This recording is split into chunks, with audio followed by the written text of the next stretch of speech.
get familiar. So if you don't know by now, then you should probably get familiar.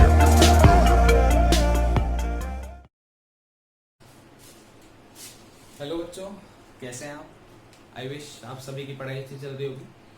और जैसा कि मैं कहता हूँ, आप इस क्वारंटाइन टाइम का बहुत ढंग से यूटिलाइजेशन कर रहे होंगे। बेटा, ये बात कहने के लिए नहीं है, ये बात समझने के लिए। अगर ये क्वारंटाइन टाइम नहीं होता तो आप जानते हैं कि आपकी क्लास रेगुलर स्टार्ट हो गई होती। तो अब क्योंकि ऐसा नहीं है, परिस्थितियाँ इस तरीके से हैं, जो भी हो रहा है हमारे आसपास, जो भी नेचर में जो भी है, हमें इसके अकॉर्डिंग अपने आप को एडजस्ट करना है। और हमें अब डिजिटल क्लासरूम के थ्रू ही अपनी पढ़ाई को कंटिन्यू करना है। और हमें अपनी पढ़ाई को डिस्टर्ब नहीं करना है, क्योंकि बेटा ऐसा है कि ये लॉकडाउन का टाइम तो ख़त्म हो जाएगा, लेकिन इसके साथ साथ शायद अगर हमने पढ़ाई नहीं की तो हमारे पढ़ाई का टाइम भी ख़त्म हो जाएगा। तो हमें इस टाइम का बहुत ढंग से यूटिलाइजेशन करना है। आप इस बात का ध्यान रखें। चलिए आज की क्लास स्टार्ट करते हैं। तो बेटा, लास्ट में आपको याद दिला देता हूँ, जो हमारा लास्ट टॉपिक था वो था रिंग चार्ज के कारण या वलय के कारण उसकी केंद्रीय अक्ष से किसी दूरी पर, किसी बिंदु पर विद्युत क्षेत्र की तीव्रता, यानी रिंग के कारण उसके सेंटर से किसी डिस्टेंस पर इलेक्ट्रिक फील्ड इंटेंसिटी। आज जो हमारा टॉपिक है वो है लीनियर चार्ज के कारण इलेक्ट्रिक फील्ड इंटेंसिटी। सबसे पहले हम समझ लेते हैं लीनियर चार्ज क्या होता है। तो लीनियर चार्ज को समझने के लिए मैं आपको बता देता हूँ कि अगर सारा चार्ज, अगर पूरा ही पूरा आवेश किसी लाइन के अलोंग हो, किसी रेखा के अनुदिश हो, तो हम उसको क्या कहते हैं? लीनियर चार्ज कहते हैं, उसको रेखीय आवेश कहते हैं। अब हमारे पास जो एक चार्ज है वो है कुछ इस तरीके से है, और जो हमारे पास लाइन है, हमने उसको लाइन लेके एक वायर लिया है, और वायर को हमने स्ट्रेट रखा है। स्ट्रेट वायर भी किस तरह से बिहेव करेगा? एक लाइन की तरह बिहेव करेगा, एक रेखा की तरह क्या करेगा? व्यवहार करेगा। और हमने उसको कुछ आवेश दिया हुआ है, ठीक है क्या? और उसके किसी भी बिंदु O से हमें r दूरी पर या r डिस्टेंस पर किसी पॉइंट P पर क्या निकालनी है? इलेक्ट्रिक फील्ड इंटेंसिटी निकालनी है, विद्युत क्षेत्र की तीव्रता निकालनी है। इसको निकालने के लिए बेटा बहुत सिंपल सा तरीका है, और हम उस तरीके से करेंगे। हम क्या करेंगे, देखो आप ध्यान से, हम इस पूरे वायर को एक पॉइंट चार्ज क्यों नहीं मान सकते उसके बारे में समझते हैं। अगर मैं वायर के इस पॉइंट की बात करूं, इस पॉइंट की P से डिस्टेंस अलग है, यहाँ से P की डिस्टेंस अलग है, इस वाले पॉइंट की P से डिस्टेंस अलग है, यानी इस पूरे वायर की इस पॉइंट P से डिस्टेंस क्या है? अलग अलग है। तो हम इसे एक पॉइंट ना मान, इसे एक पॉइंट तो मान नहीं सकते। तो हमें क्या करना पड़ेगा? यहाँ पे आपको पता होगा, ऐसी सिचुएशन में हमें यूज लेना होता है इंटीग्रेशन, समाकलन, ठीक है क्या? हम उस समाकलन की हेल्प से क्या करेंगे? इस पॉइंट P पर क्या निकालेंगे? इलेक्ट्रिक फील्ड इंटेंसिटी निकालेंगे। चलिए शुरू करते हैं। अब हमें सबसे दिया हुआ क्या है कि हमारे पास एक वायर है जो क्या है, जिसकी लेंथ L है, नीचे वाला पॉइंट A है, ऊपर वाला पॉइंट P है, ठीक है क्या? और इस वायर पर जो चार्ज डेंसिटी है वो है लैम्बडा। आगे बढ़ने से पहले चार्ज डेंसिटी की बात करते हैं कि चार्ज डेंसिटी बेटा तीन टाइप की होती है, लीनियर, ठीक है कि नहीं है, area charge density and volumetric, ठीक है क्या? रेखीय, क्षेत्रफल और आयतनिक, ठीक है क्या? आयतन आवेश घनत्व, तीन तरीके से होता है। अगर सारा की सारा आवेश किसी एक रेखा के अनुदिश हो, यानी एक लाइन के अलोंग हो, जैसा यहाँ है, तो यूनिट लेंथ पर जो चार्ज होगा, ठीक है, यानी सारा चार्ज अगर लेंथ के अलोंग है, तो यूनिट लेंथ पर जो चार्ज होगा, इकाई लंबाई पर जो आवेश होगा, उसे कहेंगे हम रेखीय आवेश घनत्व। अगर बात क्षेत्रफल की करें, यानी कि संपूर्ण आवेश, सारा की सारा आवेश किसी एरिया पे डिस्ट्रीब्यूट है, तो यूनिट एरिया पर जो चार्ज होगा उसको कहते हैं क्षेत्रफल आवेश घनत्व। और अगर सेम वॉल्यूम के लिए है कि यूनिट वॉल्यूम पर या इकाई आयतन में उपस्थित आवेश को हम कहते हैं आयतन आवेश घनत्व, वॉल्यूम चार्ज डेंसिटी। अब हमारे पास तो यहाँ पे लीनियर है, तो यहाँ पे जो लीनियर चार्ज डेंसिटी है वो है लैम्बडा। और मैं आपको याद दिला देता हूँ फिर से, यूनिट लेंथ पर, यानी कि 1 यूनिट लेंथ पर जो चार्ज है, इकाई लंबाई पर जो आवेश है वो है लैम्बडा। वो इस पे दिया हुआ है हमें। इसके किसी पॉइंट O से परपेंडिकुलर डिस्टेंस पर, लंबवत दूरी पर एक पॉइंट P है, और इस पॉइंट P पर मुझे क्या निकालनी है? इलेक्ट्रिक फील्ड इंटेंसिटी निकालनी। कुछ चीजें और दी हुई हैं क्या, जैसे कि जो पॉइंट A है इसको हम P से मिलाते हैं, तो ये AP पॉइंट OP से अल्फा एंगल बनाता है नीचे की तरफ, जबकि जो पॉइंट B है ये OP से बीटा एंगल बनाता है, ठीक है क्या? चलिए अब निकालने के लिए अब क्या करें? हम सबसे पहले क्या करेंगे? इस वायर को छोटे छोटे एलिमेंट्स में डिवाइड करेंगे। तो मैं इसका एक एलिमेंट ले लेता हूँ dx। वो मैंने क्या किया है? O से किसी x डिस्टेंस पर, O से x डिस्टेंस पर हमने क्या लिया है? एक dx एलिमेंट लिया है। क्योंकि ये सारा चार्ज पॉजिटिव है, धनात्मक है, तो हमें पता है इलेक्ट्रिक फील्ड इंटेंसिटी या विद्युत क्षेत्र की तीव्रता हमेशा धनावेश से दूर की ओर होती है या दूर होती है या अवे फ्रॉम द चार्ज होती है। तो हमारी जो इलेक्ट्रिक फील्ड आएगी वो कुछ इस डायरेक्शन में आएगी, हाँ या ना। अब हमारी यहाँ जो पॉइंट, जिस पॉइंट पर हमने एक्सिस्टेंस लिया है पॉइंट M, वहां पे जो हमने जो एलिमेंट लिया है dx, तो उस एलिमेंट की जो लेंथ होगी वो तो हो गई हमारे पास dx, और जिस पॉइंट पर वो एलिमेंट लिया है वो m। अगर मैं देखूं कि m से जो p को मिलाने वाली लाइन है, m से जो p को मिलाने वाली लाइन है, ये जो लाइन है ये OP के साथ कितना एंगल बना रही है, थीटा एंगल बना रही है, ठीक है क्या। यानी ये लाइन हॉरिजॉन्टल के साथ कितना एंगल बना रही है, थीटा एंगल बना रही है। अब क्योंकि ये एलिमेंट बहुत छोटा है तो हम इसको कैसे कंसीडर करेंगे, हम इसको पॉइंट चार्ज कंसीडर करेंगे, हम इसको कैसा मान लेंगे, एक बिंदुवत आवेश मान लेंगे। और हम क्योंकि ये बहुत छोटा है तो उसके कारण जो इलेक्ट्रिक फील्ड मानेंगे वो भी हम क्या मानेंगे, डी। अब ये वाली लाइन हॉरिजॉन्टल के साथ कितना एंगल बना रही थी, थीटा बना रही थी, तो ये वाला एंगल भी क्या हो गया, थीटा। अगर मैं डी का कॉम्पोनेंट करूं तो ऊपर हो जाएगा डीई cos थीटा, इसको हम इलेक्ट्रिक फील्ड का हॉरिजॉन्टल कंपोनेंट मान लेते हैं Ex, और साथ ही साथ इसी के परपेंडिकुलर नीचे की तरफ आ जाएगा DE sin थीटा, ठीक है क्या। और इसको हम मान लेते हैं Ey। बेटा अगर मैं ये dx ऊपर ना लेके नीचे लेता तो मेरी इलेक्ट्रिक फील्ड इंटेंसिटी कुछ इस तरफ होती, कुछ इस डायरेक्शन में होती। हॉरिजॉन्टल कंपोनेंट तो सेम डायरेक्शन में होता लेकिन वर्टिकल कहाँ होता, ऊपर। तो अब इस बात को याद रखें क्योंकि ये पॉइंट आगे आने काम में आने वाला है कि अगर हमारा एलिमेंट, जो भी हमारा एलिमेंट है या ऊपर वाला जितना भी वायर है, O के ऊपर वाले सारे वायर की इलेक्ट्रिक फील्ड का वर्टिकल कंपोनेंट, O के ऊपर उस जितना भी वायर है उसके कारण विद्युत क्षेत्र का ऊर्ध्वाधर घटक हमेशा कहाँ है, नीचे की तरफ। और O से नीचे वाले वायर का जो इलेक्ट्रिक फील्ड है, विद्युत क्षेत्र है, उसका वर्टिकल कंपोनेंट कहाँ होगा, ऊपर की तरफ। ऊपर वाले वायर का नीचे की तरफ, नीचे वाले वायर का ऊपर की तरफ, लेकिन कौन सा, वर्टिकल या ऊर्ध्वाधर घटक। क्षैतिज घटक दोनों का एक्स दिशा में ही होगा। छोड़िएगा नीचे की बात, इसकी बात बाद में आएगी, आगे चलते हैं। अब हमको क्या निकालना है, डी। अब डीई का जो फॉर्मूला होता है वो होता है के क्यू अपॉन डिस्टेंस का होल स्क्वायर। के तो कांस्टेंट है लेकिन उससे पहले हमें चाहिए क्यू, क्यू यानी वो चार्ज। अब हमारे पास वो चार्ज किसका होना चाहिए, डीएक्स का होना चाहिए। तो डीएक्स का चार्ज मैं मान लेता हूं कितना है, डीक्यू। अब डीक्यू की वैल्यू कैसे निकालेंगे, तो आप ध्यान से समझना कि हमारे पास जो एलिमेंट हमने छोटा सा एक पार्ट लिया है उसकी लेंथ है, उसकी लंबाई मानी है हमने dx, ठीक है क्या। O से x दूरी पर dx लंबाई का एक छोटा सा तार लिया था हमने, ठीक है। लंबाई उसकी लेंथ क्या है, dx। और जो रेखीय आवेश घनत्व इकाई लंबाई पर कितना आवेश है, लैम्डा, यानी लीनियर चार्ज डेंसिटी हमारे पास थी लैम्डा। तो मेरे को dq निकालने के लिए क्या करना पड़ेगा, लैम्डा को dx से मल्टीप्लाई करूंगा तो dq बन जाएगा लैम्डा इंटू क्या, dx। तो d क्या बन जाएगा, k dq, के क्यू, चार की जगह क्या आ जाएगा, के लैम्डा dx अपॉन डिस्टेंस। अब हम बात करते हैं डिस्टेंस की, तो m से लेके p। अगर आप ट्रायंगल देखो OMP, तो ये क्या है, एक राइट एंगल ट्रायंगल है जिसमें r है बेस, यानी क्या है, समकोण त्रिभुज है जिसमें r तो है आधार, x है परपेंडिकुलर या लंब, और MP क्या है, कर्ण या हाइपोटेनियस। तो हाइपोटेनियस अगर मैं निकालना चाहूं तो हो जाएगा क्या, अंडर रूट में r square plus p square, ये वैल्यू आ जाएगी मेरे पास MP, ठीक है क्या। बच्चों आप एक चीज याद रखो, आप जो भी ये वीडियो देख रहे हो आप इसको 360p पे देखा करो, वरना आपको चीजें क्लियर नहीं दिखाई देंगी। चलिए, तो हमारे पास MP क्या आ गया, under root r square plus p square, ठीक है कि नहीं है।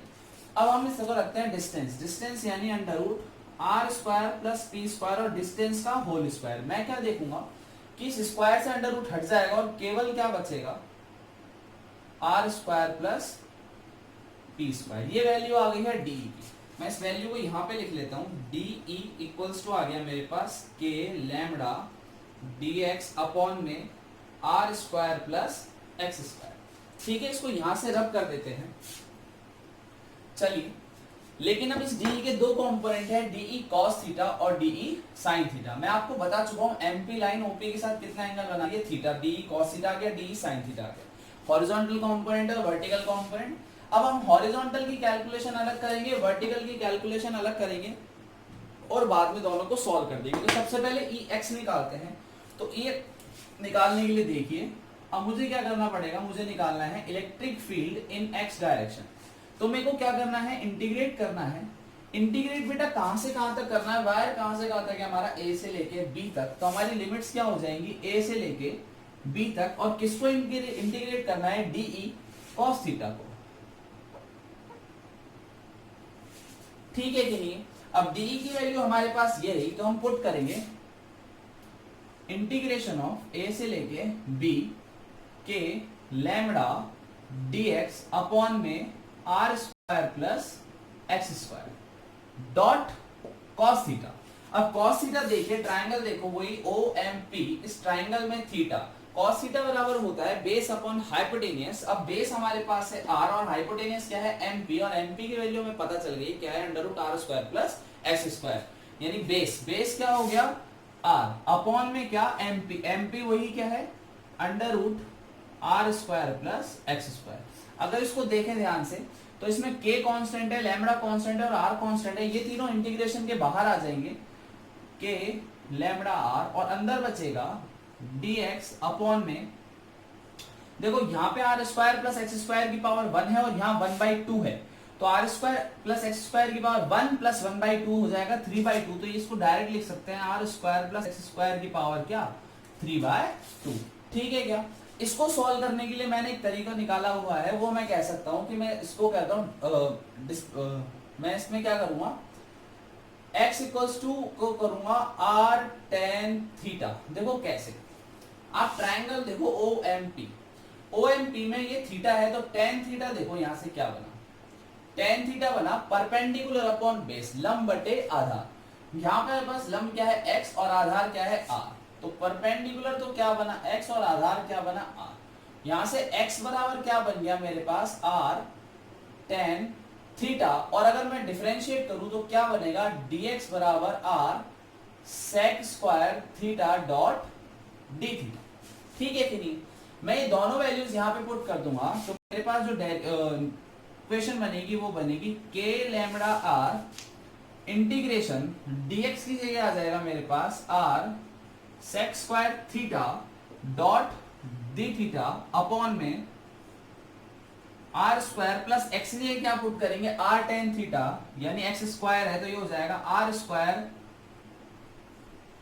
टेन स्क्वायर थीटा की होल पावर कितनी है, 3/2। ठीक है कि नहीं। आगे देखिए के लैम्बडा, अब आर बाहर आ जाएगा तो ये आर और आर मिलके क्या हो जाएगा, आर स्क्वायर इंटीग्रेशन। अब देखो बेटा मैं इसमें से आर स्क्वायर क्या निकालता हूं, बाहर निकालने की कोशिश करता हूं, ऊपर क्या है sec square theta dot D theta. अब मैं इसमें से आर स्क्वायर कॉमन निकालता हूं, ये कुछ इस तरीके से होगा, R square 1 plus tan square theta की होल पावर क्या, 3/2। ठीक है कि नहीं। आगे सॉल्व कर लेते हैं, के लैम्बडा आर इंटीग्रेशन के अंदर sec square theta dot D theta upon में। अब देखो 1 प्लस टेन स्क्वायर थीटा बराबर होता है सेक स्क्वायर थीटा, तो ये बन जाएगा R square sec square theta की पावर 3/2। ठीक है कि नहीं। आगे देखो बच्चों,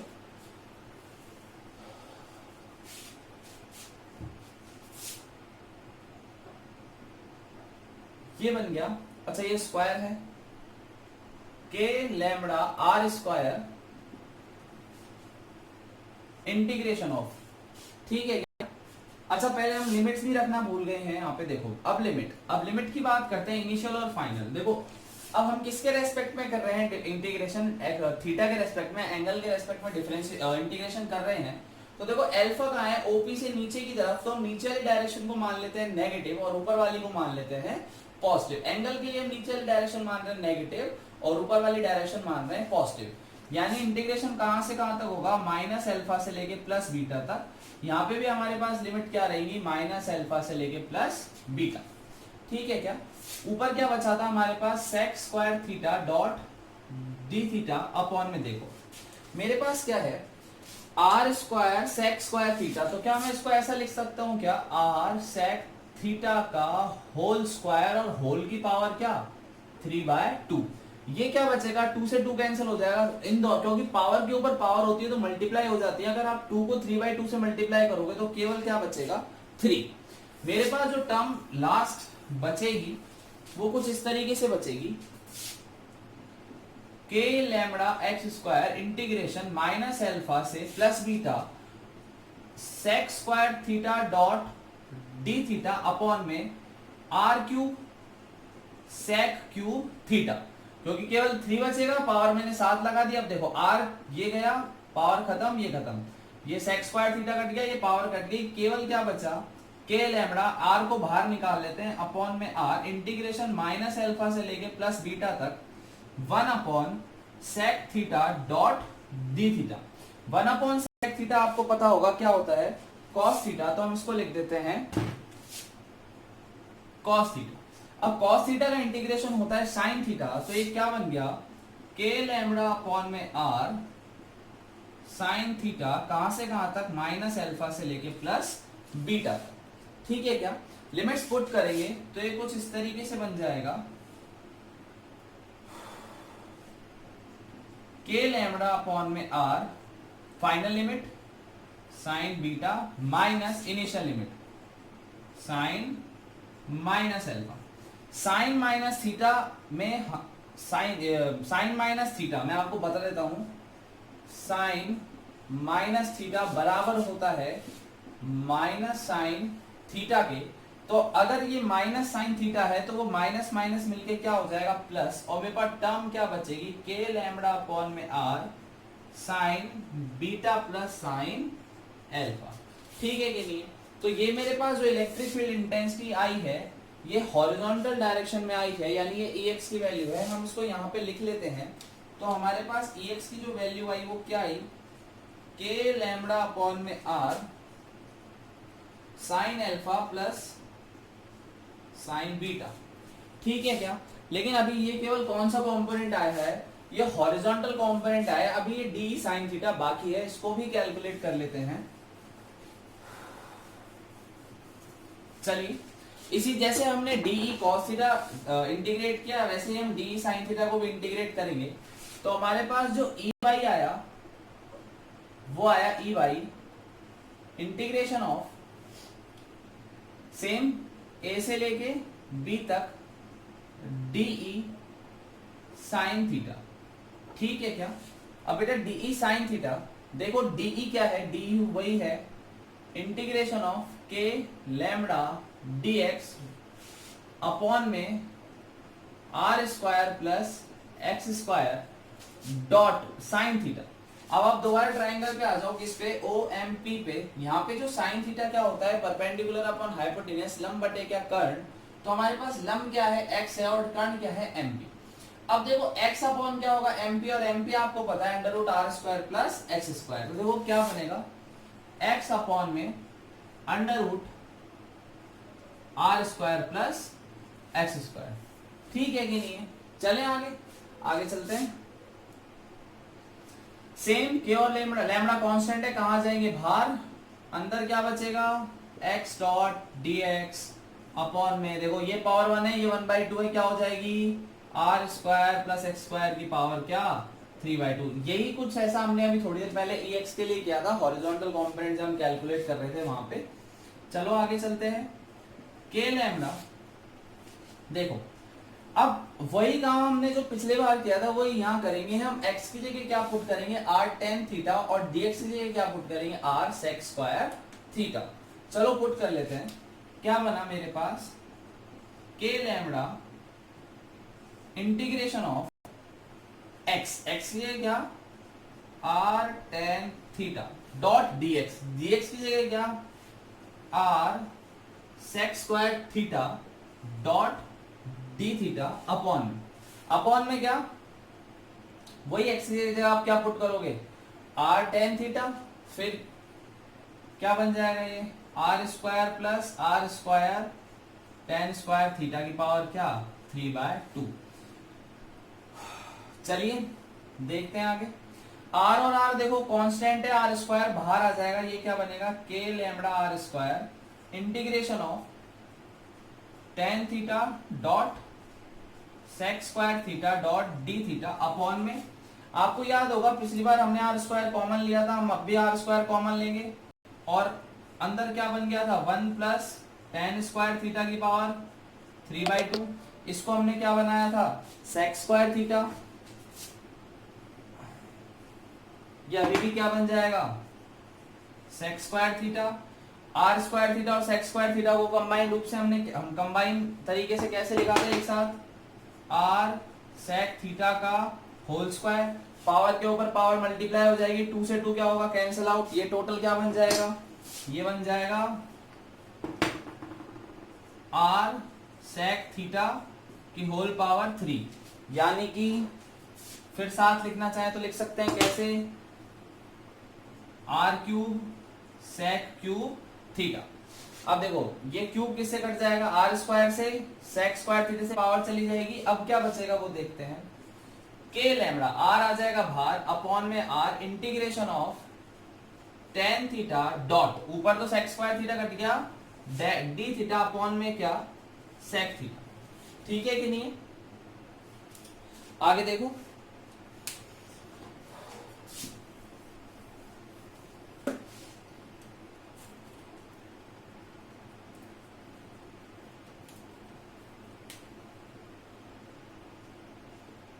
के लैम्बडा अपॉन में आर, टेन थीटा को क्या लिखेंगे, साइन थीटा अपॉन में कॉस थीटा, सेक थीटा ऊपर आके क्या हो जाएगा, कॉस थीटा, कॉस थीटा से कॉस थीटा कट गया, क्या बचा, डी थीटा, केवल क्या बचा, साइन थीटा, यानी साइन थीटा डी थीटा। आपको याद होगा हमारे पास जो पिछली बार लिमिट थी वो क्या थी, माइनस अल्फा से लेके प्लस बीटा, तो इस बार भी हमारी लिमिट सेम रहेंगी, हम लिमिट्स को चेंज नहीं करेंगे। क्या बना, अब साइन थीटा का जो इंटीग्रेशन होता है वो होता है माइनस कॉस थीटा, तो ये क्या बन जाएगा, K lambda upon R bracket minus cos theta, limit minus alpha से प्लस बीटा, लिमिट्स पुट करते हैं, के लैम्बडा अपॉन में R, final limit minus cos beta, final limit minus initial limit minus cos, initial limit क्या है, minus alpha, minus alpha. ठीक है कि नहीं है। अब कॉस, जैसे क्या था हमने देखा था कि साइन माइनस थीटा बराबर होता है माइनस साइन थीटा, लेकिन कॉस माइनस थीटा बराबर होता है कॉस थीटा, तो हमारा कॉस माइनस अल्फा क्या बन जाएगा, कॉस अल्फा, केवल क्या बन जाएगा, कॉस अल्फा, लिख लेते हैं, के लैम्बडा अपॉन में R minus cos beta minus minus cos alpha, minus alpha की जगह प्लस अल्फा आ गया, ये माइनस माइनस मिलके क्या हो जाएंगे, प्लस, यानी मेरे पास जो कॉस अल्फा हो जाएगा वो हो जाएगा पॉजिटिव और कॉस बीटा नेगेटिव, तो हम लिख सकते हैं कि के लैम्बडा अपॉन में R cos alpha minus cos beta. ठीक है, ये क्या आया मेरे पास, इलेक्ट्रिक फील्ड इंटेंसिटी का वर्टिकल कंपोनेंट या ऊर्ध्वाधर घटक ई वाई, हम इसको भी नोट कर लेते हैं। हमारे पास ई वाई क्या आया, हमारे पास जो ई वाई आया वो आया के लैम्बडा अपॉन में R cos alpha minus cos beta. ठीक है क्या नहीं, आगे चलते हैं बच्चों। हमारे पास हॉरिजॉन्टल कंपोनेंट भी है और हमारे पास वर्टिकल कंपोनेंट भी है। ठीक है कि नहीं, चलिए कुछ चीजों की बात करते हैं। अगर मैं क्या निकालना चाहूं, टोटल इलेक्ट्रिक फील्ड निकालना चाहूं तो उसको लिख सकते हैं ई एक्स आई कैप प्लस ई वाई जे कैप। ठीक है क्या, ई एक्स आई कैप प्लस ई वाई जे कैप, ये तो मेरे पास टोटल इलेक्ट्रिक फील्ड आ गई वेक्टर फॉर्म में। अगर मुझे इसका मैग्नीट्यूड निकालना है तो किस तरीके से निकालेंगे, देखिए आप सब जानते होंगे वैसे तो, अंडर रूट ई एक्स का स्क्वायर प्लस ई वाई का स्क्वायर। ठीक है क्या, अब देखो ध्यान से, ई एक्स कुछ इस डायरेक्शन में है, ई वाई कुछ इस डायरेक्शन में है, और इनका रिजल्टेंट कहीं कुछ इस डायरेक्शन में होगा। अगर मैं कहूं ये एंगल मेरे पास फाई है, तो देखो ये भी डी वाई है और ये भी डी वाई है, तो क्या, सॉरी ई वाई, और ये मेरे पास ई एक्स है। देखो अगर मैं लिखना चाहूं टेन फाई, तो टेन फाई बराबर क्या बनेगा, परपेंडिकुलर अपॉन बेस, यानी ई वाई अपॉन में क्या, ई एक्स। ठीक है कि नहीं है, तो मेरे पास टेन फाई बराबर क्या आ गया, ई वाई अपॉन ई एक्स। इस तरीके से बेटा हमारे पास लीनियर चार्ज के कारण इलेक्ट्रिक फील्ड इंटेंसिटी का हॉरिजॉन्टल कंपोनेंट, वर्टिकल कंपोनेंट, उन दोनों के इक्विवेलेंट का वेक्टर फॉर्म, उसका मैग्नीट्यूड और उसकी डायरेक्शन सभी आ चुके हैं। क्या डेरिवेशन कंप्लीट हो गई? नहीं, अभी भी डेरिवेशन बेटा बाकी है। इसके कुछ केसेस हैं, हम केसेस डिस्कस कर लेते हैं ताकि ये डेरिवेशन पूरी यहीं पे कंप्लीट हो जाए। ठीक है क्या? चलिए केस डिस्कस करते हैं। जो सबसे पहला केस है वो है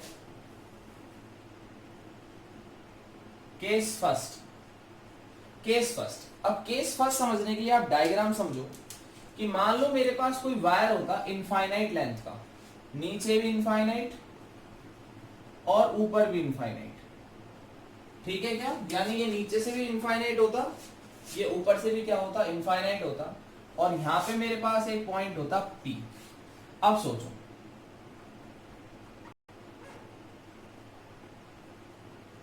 मुझे इस लाइन को जोड़ना है इनफाइनाइट, यहां से जोड़ता था एंगल बीटा आता, जितना ऊपर जाऊंगा एंगल बढ़ता जाएगा। अगर इनफाइनाइट पे चले जाऊं, इनफाइनाइट पे मिलाने के लिए मेरा एंगल बीटा लगभग क्या हो जाएगा? 90। और इसी तरीके से नीचे मिलाना चाहूं, नीचे और नीचे और नीचे और नीचे, तो अल्फा भी क्या हो जाएगा? 90। यानी कि अल्फा 90 कॉमा बीटा 90। ये हमारा फर्स्ट केस है। यानी कि अगर हमारा वायर दोनों तरफ से इनफाइनाइट लेंथ का होता तो हमारे पास एंगल अल्फा और बीटा क्या हो जाते हैं? 90 और 90। EX और EY की वैल्यू निकाल के देखते हैं। EX बराबर हो जाएगा k लैम्बडा अपॉन में R sine alpha plus sine beta. अब साइन अल्फा कितना है? अल्फा 90 डिग्री है, तो साइन 90, अब साइन 90 वैल्यू होती है 1, यानी 1 प्लस साइन 90 यानी 1, बाहर क्या है? k लैम्बडा अपॉन में R, किसकी वैल्यू? EX। ठीक है, 1 प्लस 1 2, क्या बन गया? 2k लैम्बडा अपॉन में R। ये इसका हॉरिजॉन्टल कॉम्पोनेंट। वर्टिकल की बात करते हैं, EY k लैम्बडा अपॉन में R cos alpha minus cos beta. Alpha कितना है? 90, cos 90, cos 90 value 0, cos beta यानी cos 90 की वैल्यू 0, 0 माइनस 0 0, और 0 मल्टीप्लाई बाय 0 0, यानी EY क्या हो जाता हमारे पास? ठीक है, ये पहला केस है। और अगर वायर पूरा ऊपर और नीचे दोनों तरफ से इनफाइनाइट हो तो हॉरिजॉन्टल कंपोनेंट हो जाएगा 2k लैम्बडा अपॉन R, जबकि वर्टिकल कंपोनेंट क्या हो जाएगा? 0। चलिए आगे देखते हैं दूसरा केस। ये डेरिवेशन बेटा थोड़ी सी लंबी है, लेकिन आप इस डेरिवेशन से बहुत कुछ सीख सकते हैं कि कंपोनेंट कैसे करने हैं, इंटीग्रेशन कैसे करते हैं, कैसे चीजों को रिप्लेस करते हैं। ठीक है क्या? और एक फाइनाइट चीज है इनफाइनाइट, जैसे हमने कहा इनफाइनाइट वाला वायर आ गया हमारे पास। चलो केस दूसरा देख लेते हैं। मान लो वायर क्या होता, कुछ इस तरीके से होता कि हमारा पॉइंट नीचे वायर होता ही, यहाँ पॉइंट P होता, ऊपर वायर होता इनफाइनाइट लेंथ का, तो ऊपर तो वाला एंगल जो बीटा होता वो हो जाता 90 डिग्री।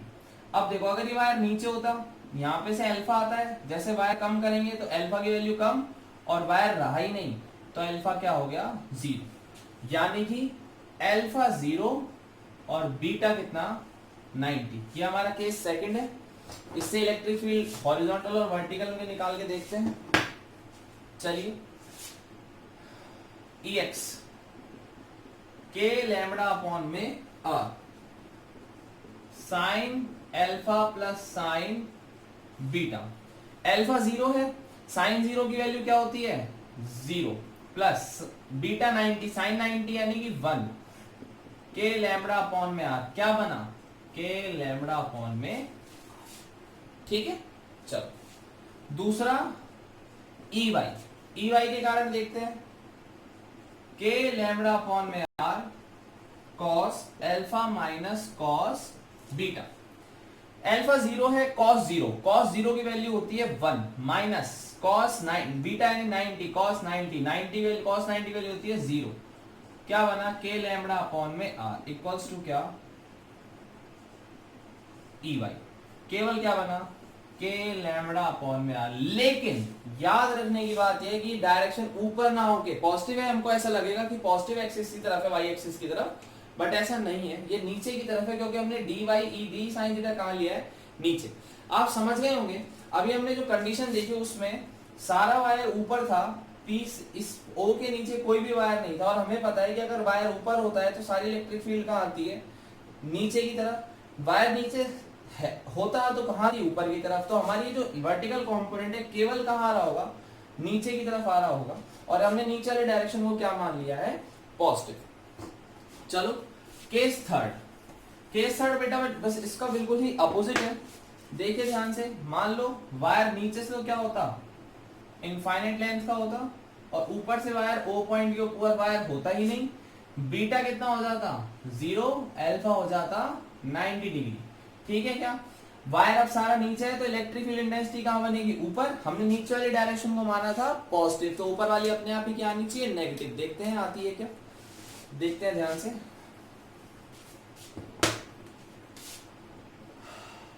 केस थर्ड, जब अल्फा 90 बीटा 0 EX के लैम्बडा अपॉन में आर कॉस अल्फा, अल्फा कितना है 90 plus sorry sine alpha, sorry sine alpha plus sine beta, alpha 90 है तो ये तो क्या हो गया 1 प्लस साइन बीटा 0 है, साइन 0 यानी 0, बाहर क्या है के लैम्बडा अपॉन में आर, केवल क्या बचा के लैम्बडा अपॉन में आर। अब हम वर्टिकल निकाल लेते हैं E by K lambda upon में आर। देखो ध्यान से, के लैम्बडा अपॉन में R cos alpha minus cos beta. Alpha कितना है 90 डिग्री, जबकि बीटा कितना है 0। अब कॉस 90 0 माइनस कॉस 0 यानी 1 माइनस 1 के लैम्बडा अपॉन में आर। ध्यान से देखो 0 रहेगा नहीं, मल्टीप्लाई होकर क्या मिलेगा माइनस के लैम्बडा अपॉन में आर। माइनस साइन किसको रिप्रेजेंट कर रहा है, डायरेक्शन को। वायर नीचे था, इलेक्ट्रिक फील्ड ऊपर आई, नीचे वाली डायरेक्शन पॉजिटिव मानी थी, ऊपर वाली नेगेटिव। अपने आप इलेक्ट्रिक फील्ड हमारे पास कहां आ गई, ऊपर की तरफ आ गई। तो इस तरीके से बेटा हम किसी लीनियर चार्ज के कारण इलेक्ट्रिक फील्ड इंटेंसिटी, उसका हॉरिजॉन्टल कंपोनेंट, उसका वर्टिकल कंपोनेंट, उसका वेक्टर फॉर्म, उसका मैग्नीट्यूड, उसकी डायरेक्शन, उसकी केसेस अलग अलग तीनों, अगर वायर इनफाइनाइट हो या इनफाइनाइट ना भी हो, जैसा भी वायर हो, अब हम उसके लिए इलेक्ट्रिक फील्ड इंटेंसिटी कैलकुलेट कर सकते हैं। मुझे पता है बेटा ये डेरिवेशन थोड़ी सी लंबी है और थोड़ी सी टफ भी है। टफ हालांकि कहना बहुत बेकार सा ही शब्द है। आज एक एलकेजी क्लास के बच्चे को अगर आप ABCD की बात करोगे तो वो उसके लिए टफ है, और आपके लिए तो इजी है। It's just about practice. आप जितनी ज्यादा प्रैक्टिस करते हैं चीजें हमारे लिए उतनी ज्यादा इजी होती जाती है। मुझे ये डेरिवेशन थोड़ी इजी लगती है, आपको शायद एक बार के लिए टफ करे, बट आई गारंटी यू कि अगर आप इसको बार बार थोड़ा ट्राई करेंगे, इसको खुद से करके देखेंगे, तो it would become easy for you. ठीक है, नेक्स्ट लेक्चर में हम और भी एग्जांपल्स करेंगे, अलग अलग वो क्वेश्चंस हैं। तो इलेक्ट्रिक फील्ड की अगर हम बात करें, इलेक्ट्रिक फील्ड अलग अलग ऑब्जेक्ट्स के कारण निकालने की कोशिश करेंगे। ठीक है, बाकी तो क्या, हैव अ गुड डे।